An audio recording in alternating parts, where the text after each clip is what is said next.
Ladies and gentlemen, welcome into a PBR recap on US Cowboy for the rest of 2026 and beyond. We will be previewing and recapping every Unleash the Beast event on our YouTube channel moving forward. All things PBR this season and in Boston this past weekend. It was the guy who made the trip out to promote the event. Brady Fielder, he's out there a week early. He goes to a Celtics game. He goes to a Bruins game. He gets the star treatment in the City of Champions, and the Aussie is the one who leaves a champion for the first time this season on UTB. He joins Rizzo, who won in Chicago, Dalton Castle, who won in New Hampshire, as champions on the Unleash the Beast tour this season. And how did Brady Fielder get it done? Well, first things first, easy way to win an Unleash the Beast event in the PBR, be the only one to ride in the championship round. Not only be the one to ride in the championship round, ride for 91.2 points in that championship round. He did it on Eyes on Me, a bull that he was 2 for 2 on his career. Entering this event, he was 89 and 90 on that bull. So that's the bull he picks for the short round, and it pays off. 91.2 points in the finals, like I said. Ends up 265.15 on 3. All 3 of his rides were 86.8 or better. He is now up to number 2 in the world. He is 6 for 9 on the year, but something encouraging for Brady Fielder, a guy for who his career in professional bull riding covers 58-60% of his bulls. Something for him to continue to work off of. Not only is he 6 of 9 already this year, not only did he ride over 70% in the UTB regular season a year ago, but 1 bull in New Hampshire, 2 bulls in Chicago, 3 bulls in Boston covered. So he has gotten better and better each and every event this season so far. Rounding out that top 5, Rizzo, second in the event, 175.8. He rode 2, 87.55 and 88.25 on his first 2 bulls. He led going into that championship short round before he was bucked off. John Crimber, number 3, his best finish of the year. Claudio Montana Jr., he is number 4, 173.55 on 2. Then another young gun, Clay Guyton, 170.95 as well for him. Thiago Salgado, he rode 2. Paolo Eduardo Rosetto, he made a 3rd consecutive championship round to start the season. Keyshawn Whitehorse rode 2, 168.1 for him. Then rounding out the guys who covered a pair, Bob Mitchell, who was up in the top 5 after round 1. He was 87.2 on his first bull, 80.8 on his second one. Colton Hevelo also rode a pair of bulls as well. But let's back all the way up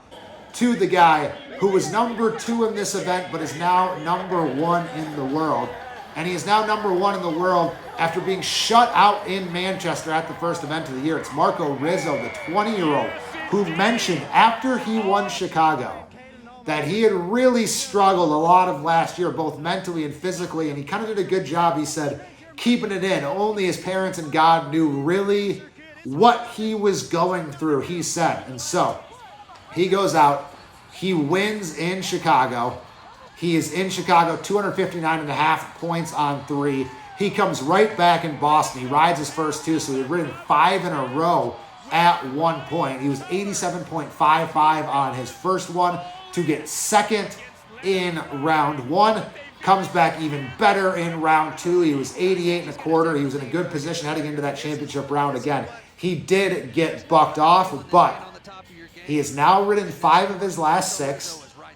And as I mentioned, he is in this position after getting skunked in the first event of the year. So he bounces right back, gets to number 1 in the world. He had tied with Dalton Castle in the number 1 spot in the world standings after his first round ride. Again, that round 2 ride of 88.25 is really what put him into that position. And so now as it stands, he's got 215.5 points on the year. Brady Fielder has 188. Dalton Castle, the Manchester winner, like I said, 148. He is 3rd, tied for 3rd. but he's tied for third with Paolo Eduardo Rossetto, who has not finished third or better in an event yet, but he has finished fifth, fourth, and seventh so far in the first three events. He has made the championship round in all three events, so he is off to a terrific start this season. I swear we're not going to continue down the list, but now we're going to talk about the guy who did finish third, and that is John Crimber. 174.2. He entered 1 for 4 on the year coming in. He doubles his qualified ride total, rides his first two, 86.95, 87 in the quarter. Both of them, but especially that one in round 2, I think maybe could have been marked even higher. So really, really good bull riding from John Crimber. And Kate asked him what changed afterward after his round 2 ride, and he just, in true John Crimber fashion, he goes, well, I'm riding these bulls now. And so he is excited. He is fired up. He kind of, the new year did a good job for him to mentally reset. He said, okay, my 2026 season starts right now. And he comes out 174.2 points on 2, gets third in the event. And despite that slow start for the year, he is right there in the mix at number 10 in those Unleash the Beast standings. So John Crimber away and rolling for the 2026 season now in the year 2026. Another guy who has gotten rolling for 2026, a guy who has something that John Crimber does not yet have in his career, is a gold buckle, and that is Dalen Swearingen. And it has been really off and on with Dalen in terms of his riding, how healthy he has been. And so he has really taken 3-4 months to recover now. And he comes back, he makes his season debut, and in that season debut, he is 87.7 points to win round 1. So he leaves with 28 event points from the event. He just got married, he's got a clear head, he's healthier, he rides Hector for the win in a round where there were 7 guys within 1 point of him. So that 10th of a point judging system really comes into play for Dalen Swearingen's win, because listen to this round 1 leaderboard. It's Swearingen 87.7, Rizzo 87.55, Bob Mitchell 87.2, Claudio Montana 87.1, Crimber 86.95, Brady Fielder 86.8, Daniel Keeping 86.7. And so 7 guys within 1 full point of each other, and every single one of them has a unique score.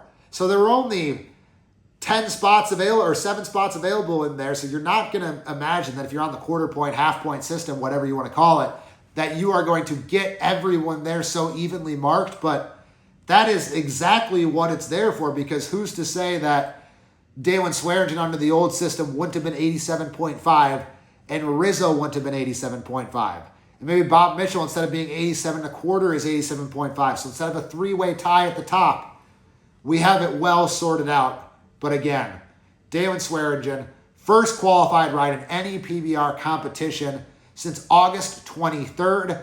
And it is a crucial one. It is a round win, so he gets those 28 Unleash the Beast points.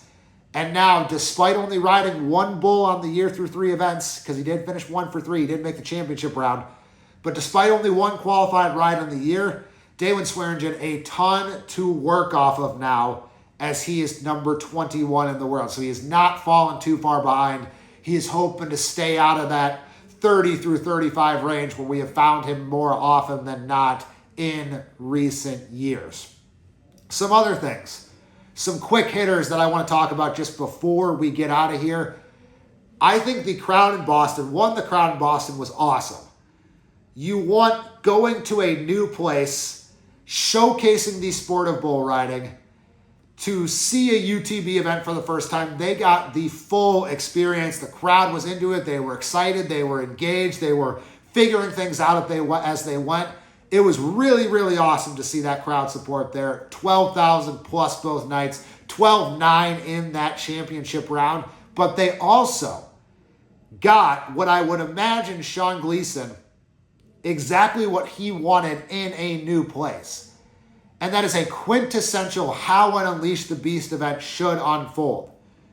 Because they had 22 guys make the whistle in round 1.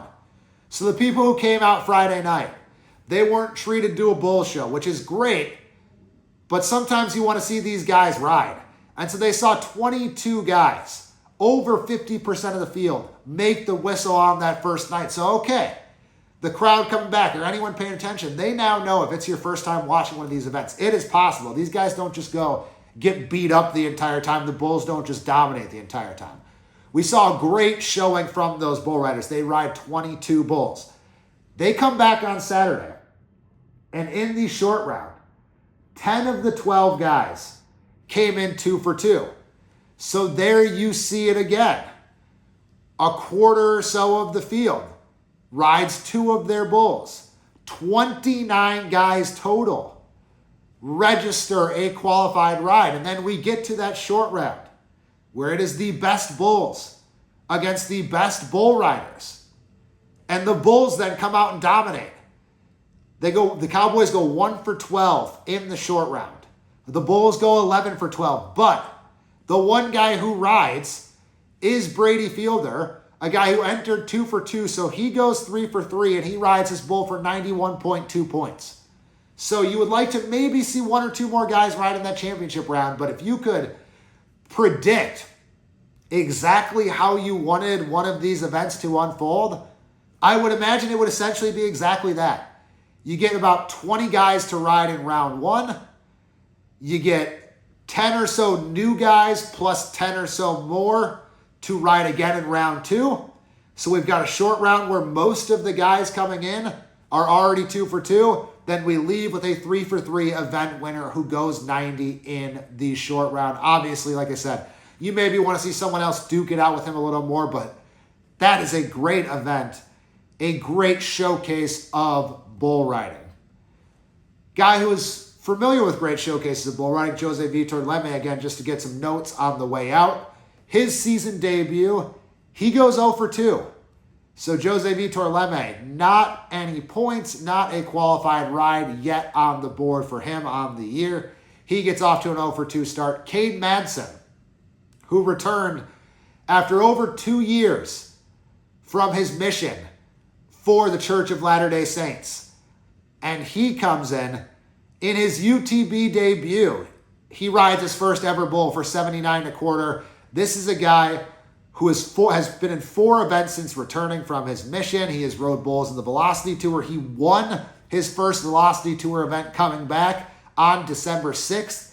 And so if you can get 20-year-old Cade Madsen to get up there and join John Crimber, Marco Rizzo, Clay Guyton, some of these young American stars, you're really going to have bull riding in a great place when you pair him with your Brady Fielder and Aussie. You pair him with obviously all of these great Brazilian riders, whether they are up and coming or part of that old guard.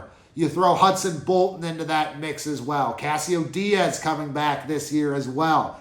You've got a lot of really talented riders, but again, specifically, you've got a lot of really talented riders who are 19, 20 years old who are really trying to form that next generation as the PBR continues to evolve. So hats off for Cade Madsen. 2 years without riding bulls, making his UTB debut in style. The last thing, back to the bulls. Magic Potion, 56 in a row, extends that PBR record buck-off streak. So we will continue to see if that continues moving forward. But what is next? We're staying on the East Coast. One of the best events in the PBR. We are going to New York City, the Monster Energy Buck-Off at the Garden, presented by Ariat. That begins 6:45 on Friday. We will preview that. There is nothing better than bucking bulls in the heart of New York City. So like I said, we'll be back on Thursday with that preview. Until then, that is your recap of Boston. And we are not just PBR, remember. We've got PRCA coming in. No Huddle Rodeo starts up shortly as we've got Odessa, Denver, Fort Worth. We spin right back around in the PRCA season as well. But 2026 is on, folks. And we will be here every single week breaking it all down for you on US Cowboy. This has been a PBR recap of all things Boston. We'll see you Thursday to preview New York City.